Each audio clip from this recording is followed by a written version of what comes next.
Okay, that was different.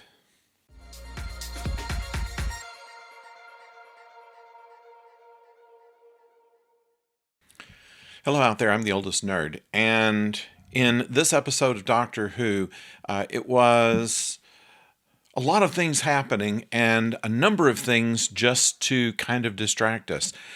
First of all, I think that we could take just the beginning of the story as we saw it. A woman and her companion, Ruth, they called her, are about to celebrate her birthday, and there is a shopkeeper that is kind of apprehensive, shall we say, or distrusting of her partner Lee. Seems to be some odd things that he's been here all his life and yet nobody seems to know him, things like this. So some odd things happen. At the same time, the Judoon have put a security perimeter around this little town, and they are looking around for a fugitive that they have been contracted. If you're not familiar with the Judoon, they are hired police. They're a little trigger happy, according to the doctor, and they are working off a contract. And so we don't know exactly who hired them, at least at the beginning. And their looking around was what looked to be the main thrust of the episode, but perhaps it wasn't. Because what we have found is that there are a number of elements that have been thrown at us that don't seem to make a lot of sense right now, but obviously are servicing the story arc which have been promised. The timeless child, everything that you know is incorrect by the master. The doctor has been looking for the master and not really talking to her companions much about it, going off by herself at some times, they said. And she knows that he has gone into another dimension. But while they're trying to figure out what's happened to this town and why the Junoon are there and why they are on a planet they know they shouldn't be on, and who this fugitive might be, we find that Graham has been teleported out of the little bake shop where they first started. The others had gone away, and he was not noticed as being gone at first. And he ends up on this rather modernist looking ship, and before long we find out that the person who is helming this ship is none other than Captain Jack.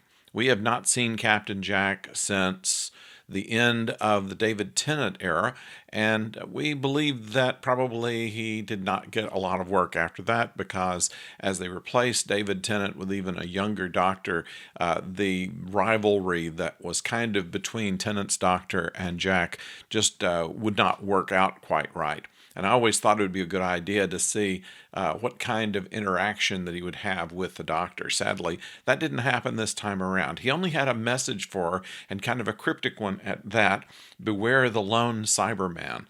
Before long, all the companions are able to meet Captain Jack, and he impresses them with what they describe as his cheesy personality. There were some good lines there that he mentioned. First of all, he mentions he lets slip to Graham that the ship that he's in is stolen. And Graham said, "You stole this ship?" And he said, "Is this the kind of ship you think I would have? It doesn't even have a bar." When he does get all of the companions aboard the ship, he says, "Three of you, I had a dream about this once." These are clever little things that I kind of miss from seeing Captain Jack. Personally, we've met John Barrowman, who plays Captain Jack, on a couple of occasions, and he is a very genuinely friendly person.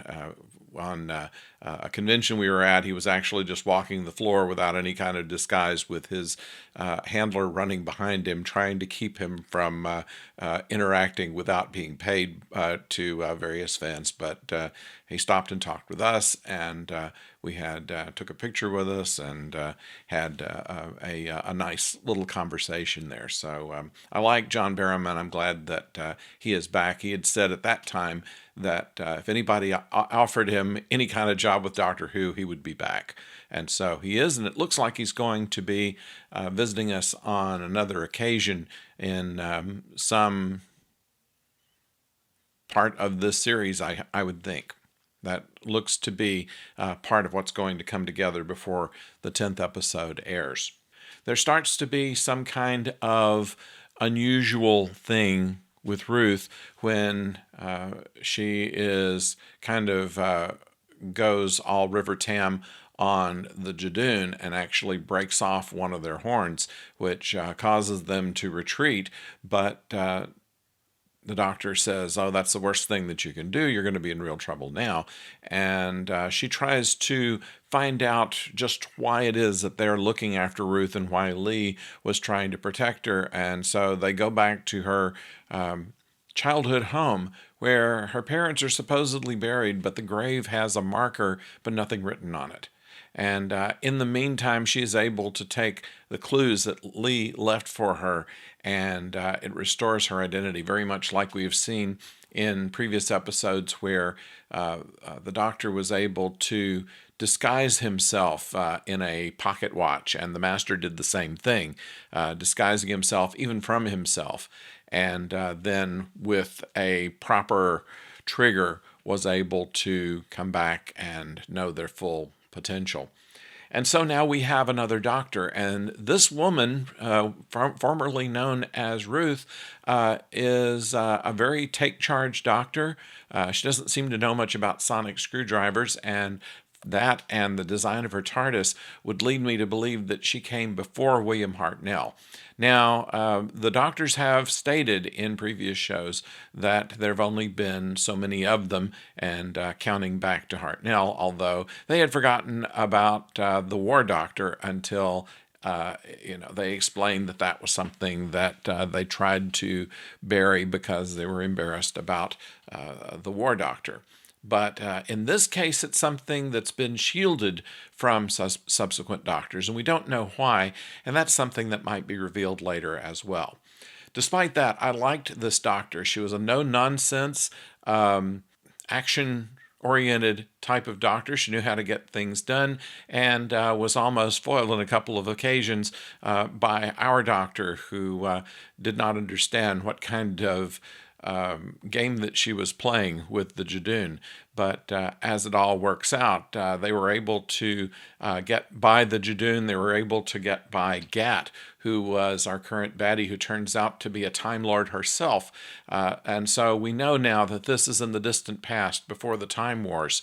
And it goes back to something that the Master has told our doctor, that everything that you think you know is wrong. And obviously there is. There are more doctors than she thinks. There are more than 12 regenerations. There were a couple of good lines by the Ruth doctor, we'll call her. Rainbow shirts and trousers that don't reach is how she described our doctor. And she gave as good as she got. I really liked her. I thought that, she might have been a good choice for the doctor as it is, but I think we'll see more of her as well, or at least, I think we will. Somehow, I don't think that this story is done with. This looks very much like a bridge episode, and it's very exciting where it might be leading.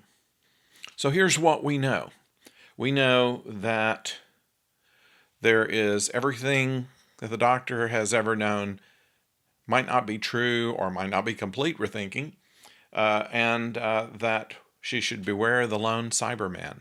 Also, we know that we're going to see Captain Jack again.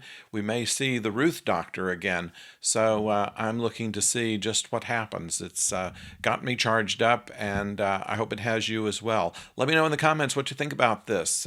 Which doctor would you rather have working right now? I think I'm on the fence on this. I almost would like to see some adventures of the Ruth Doctor, wouldn't you? If you agree with that or have something else to say, please put it down in the comments. We look forward to hearing from you. Next time, we'll be talking about episode 2 of Picard. That'll be on Thursday or Friday, so stay tuned for that and watch for the next notice. If you're not getting notices, please click the bell and make sure that you have your notices enabled on whatever device that you use to watch these videos. And as always, if you haven't subscribed, please do so. We'd love to have you along as one of our fellow nerds. So until we talk to you later this week, don't go far.